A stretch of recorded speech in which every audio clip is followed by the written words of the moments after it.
আমার ধারণা ছিল আইনজীবী স্বাভাবিক একটা সাধারণ পেশা, নিজে যত ইচ্ছা নিজের স্বাধীনতা ভোগ করা যাবে। আমি বিয়ের আগে আমার স্ত্রীর সাথে প্রতারণা করেছিলাম।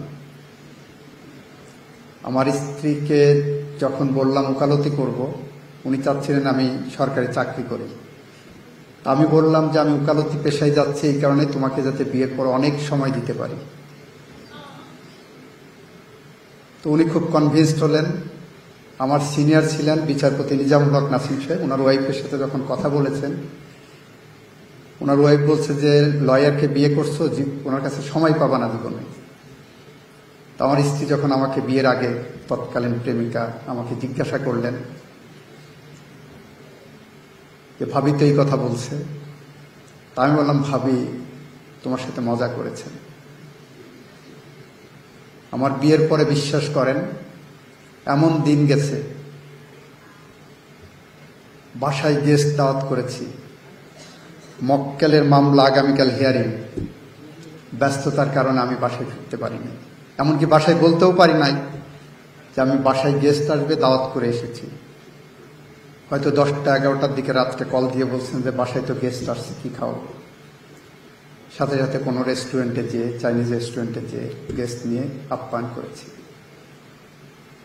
অনেক দিন গেছে যে আমার স্ত্রী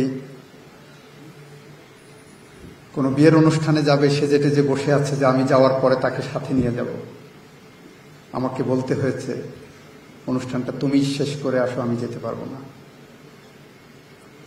বলে আপনার কাউন্টার পার্টকেও প্রস্তুত করবেন, আমার মতো প্রতারণা করার দরকার নেই, আগেই বলে রাখবেন এই পেশা এমন একটি পেশা, যে পেশা থেকে আপনি যদি সত্যিকার অর্থে ভালো কিছু করতে চান তাহলে আপনাকে কঠিন পরিশ্রম করতে হবে। এর বিকল্প কোনো জায়গা আইন পেশায় কারোর জন্য খোলা নাই। আইন পেশায় ঢুকে অনেকেই শর্টকাট বড়লোক হওয়ার চিন্তা করেন, অনেকেই মনে করেন ফিক্সিং অ্যান্ড ফক্সিং করে টাকা কামানো যাবে। ছোট বারান্দার ওকালতি অনেকেই করেন। ছোট বারান্দা বলতে জজ সাহেবদের জন্য পিছনে একটা ছোট করিডোর থাকে, পিছন করিডোর দিয়ে জজ সাহেবদের সাথে দেখা করে ঘুষ লেনদেনের বাণিজ্য করেন অনেকেই,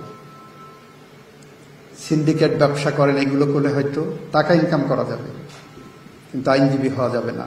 আইনজীবী হতে হলে আপনাদেরকে মনে রাখতে হবে পরিশ্রম এবং পরিশ্রম, এর বিকল্প অন্য কোনো শর্টকাট পথ আপনাদের সামনে খোলা নাই।